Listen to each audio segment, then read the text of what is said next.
अवैध खनन पर चली गोलियां, राज्य मंत्री और पूर्व सांसद का देर रात जमकर हुआ हंगामा। बीजेपी मंत्री के पूर्व पति अनिल शुक्ल वारसी ने यूपी के कैबिनेट मंत्री राकेश सचान पर लगाए गंभीर आरोप। अवैध खनन में आरोपियों को बताया कैबिनेट मंत्री का रिश्तेदार। मंत्री राकेश सचान पर लगाया गुंडई और अवैध खनन करने का आरोप। नोट करा रहा हूँ मुख्यमंत्री के यहाँ, नहीं तो कहाँ का राकेश सचान करेगा, कोई डब्ल्यूटी में गुंडागर्दी करेगा। और ये नहीं उस खेत का होता है, वो तो आपके पास ऑनलाइन कंप्यूटर रहता है, उस खेत गाटा संख्या रहता है। सरकार सख्त है।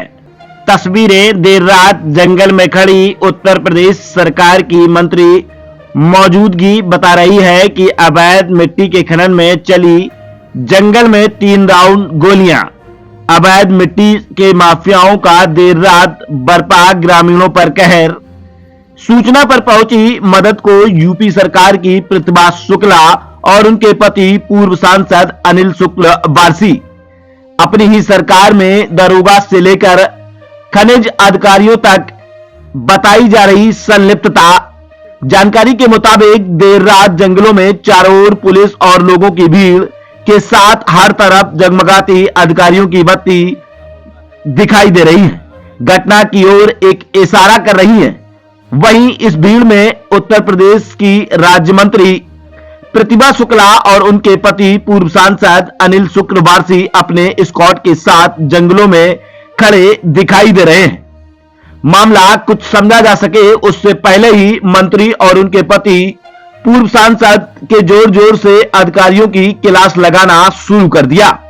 पता चला कि जहां जंगलों में अवैध मिट्टी के माफियाओं ने ग्रामीणों पर दहशत बरपाई थी, वहीं 3 राउंड गोलियां भी चलाई गई थी और ग्रामीणों ने अपने क्षेत्र की विधायक और सरकार में मंत्री से देर रात अपनी जान की सलामती की गुहार लगाई, जिसके बाद मौके पर मंत्री लगभग 1 बजे रात में पहुंची। जंगलों के बीच पहुंचकर उनके द्वारा जानकारी ली गई। औद्योगिक क्षेत्र रनिया में शिवराभन गांव के जंगलों में अवैध मिट्टी का खनन चल रहा था, जिसका विरोध ग्रामीणों के द्वारा ग्राम प्रधान को बताया गया और उनके द्वारा रात 11 बजे कार को रुकवाने का प्रयास किया गया और घोर विरोध भी किया गया। उन पर गोलियां चला दी गईं, जिसके बाद 3 राउंड गोलियां चली। हालांकि गोलियां किसी ग्रामीण को नहीं लगी और लोग माफियाओं की इस हरकत से डरकर जंगल में भाग निकले। लेकिन इसकी सूचना जब पुलिस को लगी तो पुलिस की कार्यशैली काफी ठीक निकली और पुलिस मौके पर पहुंची। मामले में क्षेत्राधिकारी अकबरपुर तनु उपाध्याय ने बताया कि कल देर रात रनिया क्षेत्र में खनन के संबंध में एक सूचना प्राप्त हुई थी, जिसमें वह और उप जिलाधिकारी और खनन अधिकारी मौके पर गए थे, जहां जांच पड़ताल की गई। शिकायत के आधार पर मुकदमा दर्ज कर अग्रिम कार्रवाई की जा रही है। पुलिस ने इस मामले में 5 नाम दर्ज और 20 अज्ञात लोगों के खिलाफ आईपीसी की धारा 307, 147, 148 व 504 समेत 3/2 5 धाराओं में मुकदमा दर्ज कर आगे की जांच पड़ताल शुरू की है।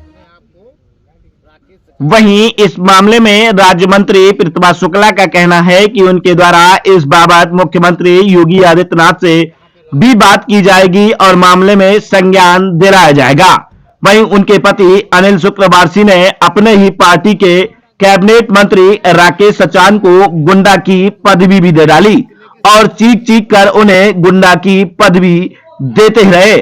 आपको बता दें कि इस मौके पर पकड़े गए जेसीबी और डंपरों पर कार्रवाई करते हुए उन्हें सीज भी कर दिया गया। इस मामले में राज्य मंत्री प्रतिभा शुक्ला ने क्या कहा, सुने उन्हीं की जुबानी। मैम, देर रात आप लोग जंगल में खड़ी हैं, क्या बात है, किस वजह से आप लोग आए? हम लोग अपनी जनता के लिए यहाँ पर खड़े हैं। उन्होंने हम लोग को पुकारा तो हम लोग यहाँ पर चले आए। हम लोग कहीं और जा रहे थे, फिर इन लोग प्रधान जी और सारे गांव वालों ने कहा कि हम लोग मुश्किल में हैं, यहाँ फायरिंग हो रही है, आप लोग आ जाइए। हम लोगों ने सबको फोन करने के बाद यहाँ पर खुद आ गए। हमने कहा जो पहले हम लोग को होगा तब तुम लोग को कुछ होगा, इसलिए हम लोग यहाँ उपस्थित हैं। दूसरा, हमारी रनिया विधानसभा बिल्कुल समतल विधानसभा है, यहाँ तो खनन की कोई आवश्यकता नहीं है। जहाँ ऊंचा खाली है वहाँ पर कराना चाहिए। हमने उस बार भी ऑब्जेक्शन किया था कि रनिया में कहीं भी खनन ना कराया जाए, क्योंकि यहाँ की जमीन एकदम समतल और व्यवस्थित है। इतना अच्छा बार बार बनाया नहीं जा सकता। यहाँ खनन की कोई आवश्यकता ही नहीं है। हमारा पहले भी ऑब्जेक्शन था, आज भी है। कौन लोग जिम्मेदार हैं इस पूरे मामले के? अब ये जिम्मेदार तो ये सारे लोग। हमने खनन अधिकारी को फोन किया, वो लखनऊ बैठा है। कल मीटिंग है, डीएम साहब लखनऊ में है। सीडो का फोन नहीं उठाया। एसपी को बात की, हमने कहा आप रोकिए, आप रोकने में सक्षम है तो उन्होंने कहा मैं अभी भेज रहा हूँ सबको। उन्होंने भेजा सबको। तो भाई रोकने के लिए तो पुलिस को सक्षम होना ही चाहिए ना। कैसे कोई गुंडागर्दी कर सकता है इस क्षेत्र में? तो क्या हमारे मुख्यमंत्री जी अवैध खनन के नाम पर कोई बड़ा हादसा हो सकता है? बिल्कुल हो सकता है। ये लोग इसीलिए हम हुआ आए है, हैं। यहाँ मरा था आदमी। इसीलिए हम लोग यहाँ पर आए थे कि कहीं ऐसा लड़ाई झगड़ा ना हो जाए, आप एक गोलियां ना चल जाए। और फायरिंग हुई। वो कह रहा मैं पटाखा छुटा रहा, मेरे कानों में मैंने सुना, कह रहा मैं पटाखा छुटा रहा। पटाखे कोई कागज है नहीं। कहाँ पटाखे के कागज है? कहीं नहीं है। तो कोई भी मर सकता है ना। ये तो गलत है। चंद मिट्टी के पैसों के लिए हम किसी की जान ले लें, ये तो कौन गलत लोग है। हैं मैम ये जो यहाँ पे अवैध खनन करने आए थे? ये तो नाम अभी आपको बताया गया, जय सचान है, अभी अग्रवाल है कोई, फिर पकड़े गए हैं। और दूसरा जो अभी गाड़ी से भागे हैं वो तो अभी सब आप लोग परिचित पहले हैं। में भी लोगों के खिलाफ शिकायतें हुई अवैध खनन की, लेकिन कोई कार्रवाई नहीं हुई। अब क्या कार्रवाई होगी? कार्रवाई अवैध होगी। मुख्यमंत्री जी का नोट करा दिया गया और मैं कल खुद जाऊंगी। ये सारी रिपोर्ट खड़े हैं, सारी बात कहेंगे जाके, उनको एक्शन लेना पड़ेगा। हम और माननीय मंत्री जी क्षेत्र में शादी ब्याह के कार्यक्रम में गए थे, तो मुझे अचानक एक टेलीफोन आया कि शिवरा भवन में नाजायज तरीके से मिट्टी का खनन हो रहा है। और जब गांव के सारे लोग इकट्ठा होकर विरोध किए तो यहाँ पे फायरिंग हुई। उनको डराने की कोशिश की गई। जब फायरिंग की बात आई तो हमने कहा ऐसा ना हो कि कोई हादसा हो जाए और हमारे क्षेत्र का मामला, मुझे वहां जाना चाहिए। तो हम लोगों ने अपना सारा कार्यक्रम निरस्त करके यहाँ हम लोग जंगल में 12:30 बजे खड़े। जब मैं यहाँ पे आया था तो मैंने पहले एसपी को सूचना दी थी, एसडीएम साहब को सूचना दी थी, लेकिन हम लोग पहले आ गए और ये लोग बाद में आ पाए और एसओ भी बाद में आ पाया। एक दरोगा यहाँ खड़ा था। लोगों का ये कहना कि उस दरोगा ने 3 गाड़ियों को भगा दिया, जिसमें असलहे थे और जिसमें बदमाश थे वो लोग। और ये बात सही है कि जब मैं आ रहा तो मुझे रास्ते में एक जो है इसका वो थी स्कॉर्पियो काले रंग की और एक सफेद रंग की सफारी क्या वो जो उसको अभी क्या बोलते हैं, हाँ, तो वो जो है क्या नाम है सफारी टाइप जो होती है वो थी और एक गाड़ी और थी। तो वो लोग, और जब इन लोगों ने रास्ते में रोकने का प्रयास किया तो इनके ऊपर चढ़ाने का प्रयास किया तो ये लोग हट गए, नहीं तो एक आध उसमें एक्सीडेंट मारा जाता। तो यहाँ पे लगातार जो है अवैध खनन हो रहा है। और अभी पता लगा है कि यहाँ पे इसके पीछे जो खेत है वहाँ 40 फुट गहरा खनन हुआ है, जबकि खनन जो अधिकारी है या उसका जो कर्मचारी आया है वो बता रहा है कि 2 मीटर ही मैक्सिमम है। मुझे तो जानकारी थी कि 4 फुट से ज्यादा नहीं है, लेकिन अगर 2 मीटर मान लिया जाए तो यहाँ भी 10 फुट से ऊपर खुदा है और पीछे जो है 20 फुट से ज्यादा गहरा खुदा है।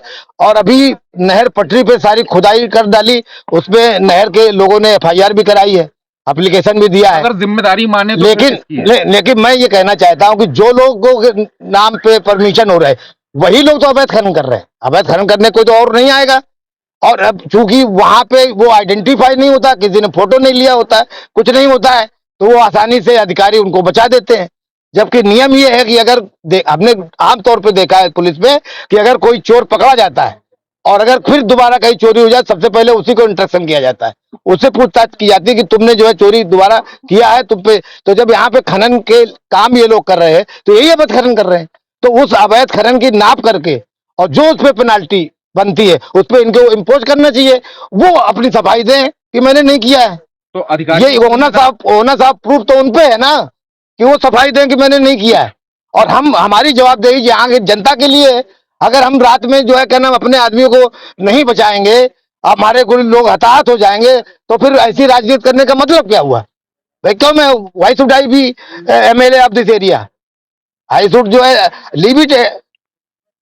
गलत बात है ना। किन लोगों को जिम्मेदार आप मान रहे हैं इस पूरे मामले? देखिए जिम्मेदार तो यहाँ के जो 4 लोगों को इन्होंने बताया, अभी उनके नाम खोल के नहीं आए, लेकिन एक कोई मिस्टर जय सचान है जो अपने आप को मंत्री जी का रिश्तेदार बता रहा है और बता रहा है मेरे मामा है वो। और एक कौन से मंत्री जी? वो क्या नाम कैबिनेट मंत्री है हमारे राकेश सचान जी, उनको अपना मामा बता रहा है। और पीछे अपने स्कॉर्पियो में विधायक का लेबल लगाए है, वो स्कॉर्पियो भी पकड़ी गई है।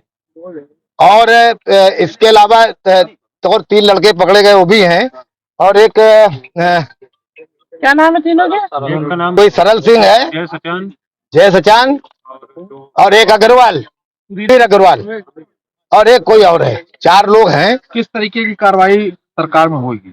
देखिए, मैं तो ये कहना चाहता हूँ कि जितना यहाँ पे अवैध खनन हुआ है, इस सारे को नपवा करके इन 4 के ऊपर पेनाल्टी लगाई जाए, उनसे पैसा वसूला जाए, और जो गाड़ियां यहाँ पे पकड़ी गई हैं, इन गाड़ियों को सीज किया जाए।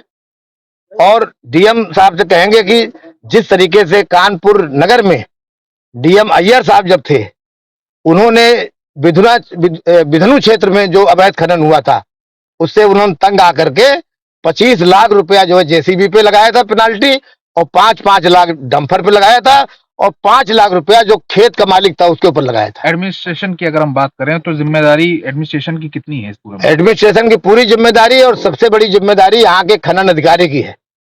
जिस तरीके से वो फाइलों को पास कर रहा है, जिस तरीके से पैसे बना रहा है, इसके पूरी जो है इसके खिलाफ भी एफआईआर होनी चाहिए। इसके खिलाफ ईडी में हम लोग रिपोर्ट भेजेंगे। इनकी सबकी जो है छानबीन होनी चाहिए, इनकी प्रॉपर्टी की जांच होनी चाहिए कि कितना जो है तुमने अपने पूरे जीवन में कितनी तुम्हें सैलरी मिली और कितने का तुमने प्रॉपर्टी बनाई है। ये जो बेईमान अधिकारी हैं, इनकी वजह से सरकार बदनाम हो रही है, इसके वजह से हम लोगों को दिक्कत हो रही है। प्रशासनिक और भी अधिकारी हैं, तहसील से लेकर डीएम ऑफिस तक इस पूरी फाइल का प्रोसेस है। क्या मानते हैं कि और भी अधिकारी इसमें लिप्त हो? देखिए, एसडीएम साहब को जब कहा गया तो एसडीएम साहब ने कहा उसका अप्रूवल है, ठीक है ना। हमने कहा अप्रूवल है, चलो मिट्टी खोदने का।